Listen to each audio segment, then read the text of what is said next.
I love cryptocurrencies.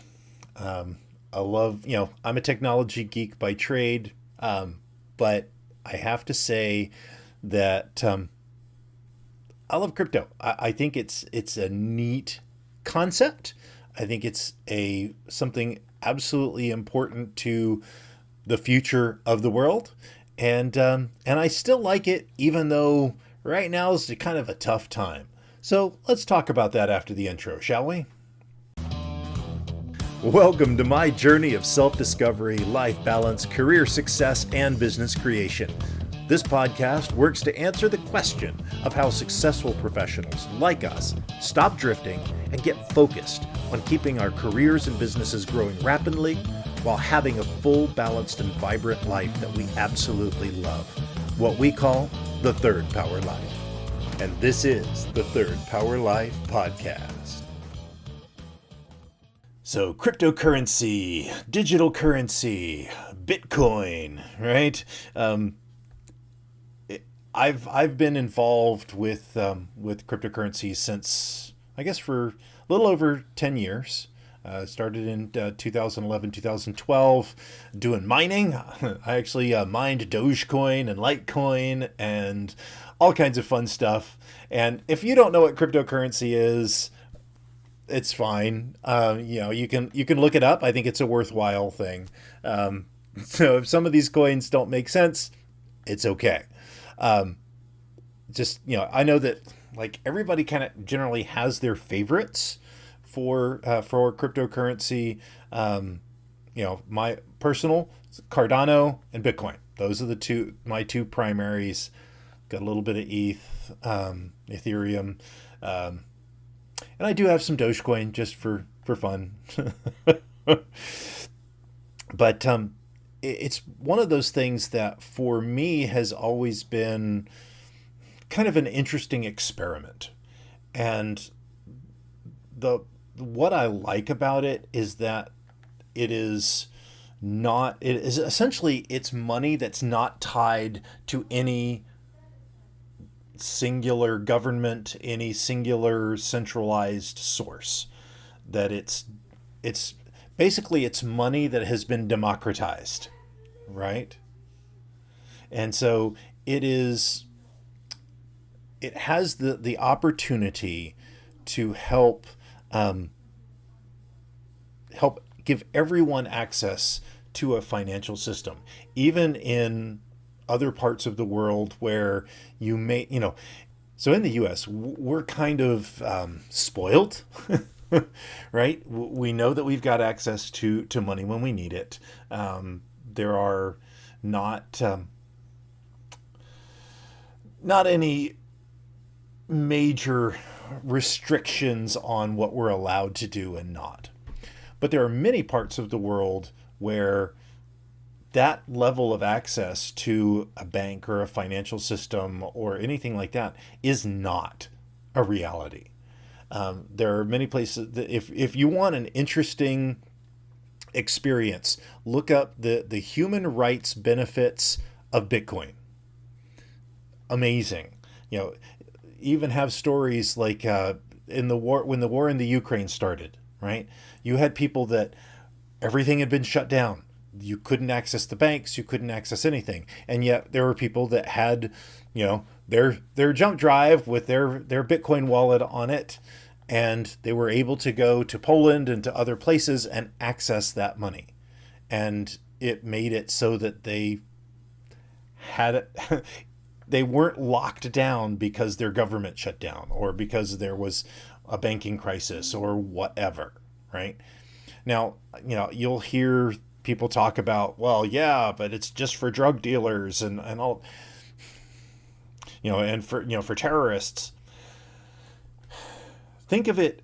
I always try to think of it like this. If you think of Bitcoin, digital currency, as cash, dollars and dollar bills. I mean, there was a long time where cash is only used to launder money and to for criminal purposes. It doesn't make sense. And so, yes, are there some terrible people doing terrible things with cryptocurrency? Sure, right? Just like there are terrible people doing terrible things with cash. Terrible people do terrible things and they will find a way. Right? But we can't say that this whole thing is terrible because this one person did something bad, right? Um,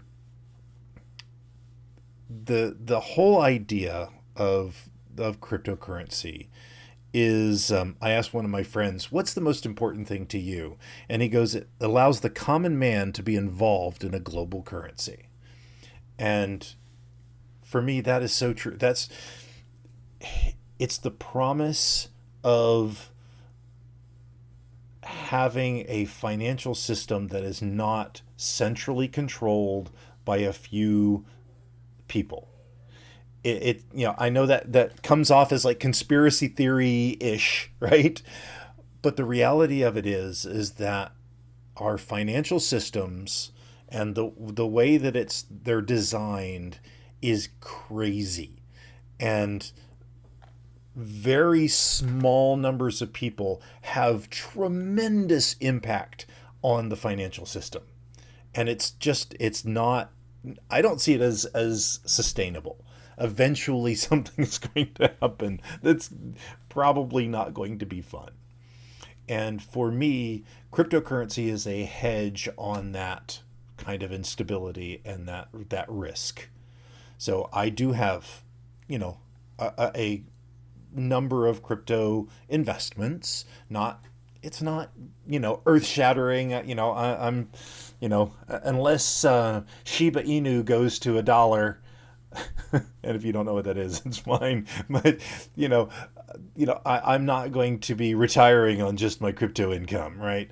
And yet, I deposit regularly into the crypto markets, just like I deposit regularly into my retirement 401k and all of that. For me, it's a hedge against risk.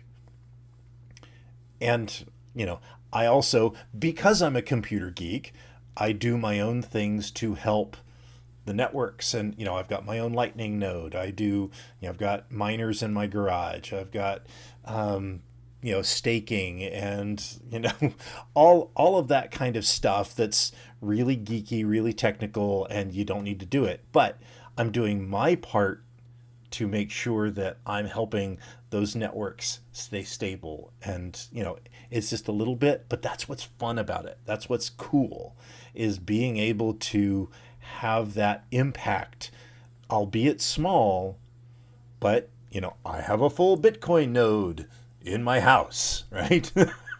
So that if everywhere else in the world but my house gets destroyed, I have all of the transactions. Okay, maybe, yeah. Okay, a little far fetched, but I know right now the market is in turmoil. I mean, the when I guess it was the beginning of the year, Bitcoin was at 60,000. It's now at 20,000. That kind of smarts a little bit. But at the same point, my 401k, in that same time was down about 25-30%. So, it's just been a rough time for markets.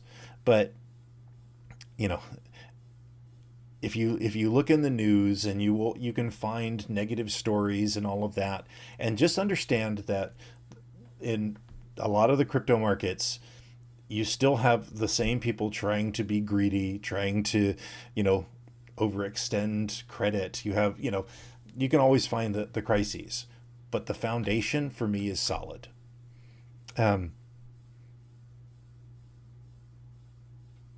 so, and then, and I haven't even talked about NFTs, which is kind of in in the same realm, but basically allowing you to create digital assets.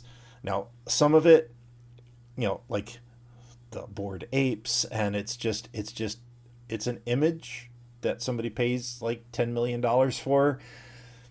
Doesn't make any sense to me, but at the same time, my son opens a Pokemon pack at Target and gets a really rare card and then sells it on eBay for $150. That doesn't make any sense to me either. But you know what? It works. So, you know, so there's so many different possibilities and so many different things. A good friend of mine, Woodley Morales, is actually doing a crypto conference in Ocala, of all places. I think that's actually like in a week or so. But get involved. Find your local area. Find people that are involved. I've got a group of guys that we hang out and talk crypto. Occasionally, even going down to my favorite brewery in the world, Infinite Ale Works, and they have like crypto related beers. It's like, yes, right? Anyway, yeah, you can actually see their sign right up there, right above my head. But it's a fun place. It's a fun technology. It's interesting, and I think it's going to be important for our future. Because it is, in a way, it's a hedge on power. It's a way to democratize the financial system, to decentralize the financial system, which there are some real benefits to that. My opinion, I like it. I think it's fun. And I think that it's something that we all should be investing in at least a little bit. Don't liquidate your 401k and put it all in Bitcoin. That's dumb. I would say that about anything. Don't do that with gold. Don't do that with real estate. Don't do that. But you need to have some there. You need to have some. All right. So this is part of the financial way to live your life to the third power. So until tomorrow, my friends. I'm glad you enjoyed this podcast. Please let us know what impacted you in today's episode. You can join our Discord or Facebook community to connect with like-minded people that want a real third power life. You can go to thirdpowerlife.com or look in the show notes for links. And remember, hit that like, subscribe, and rate button for the Third Power Life podcast. Until next time.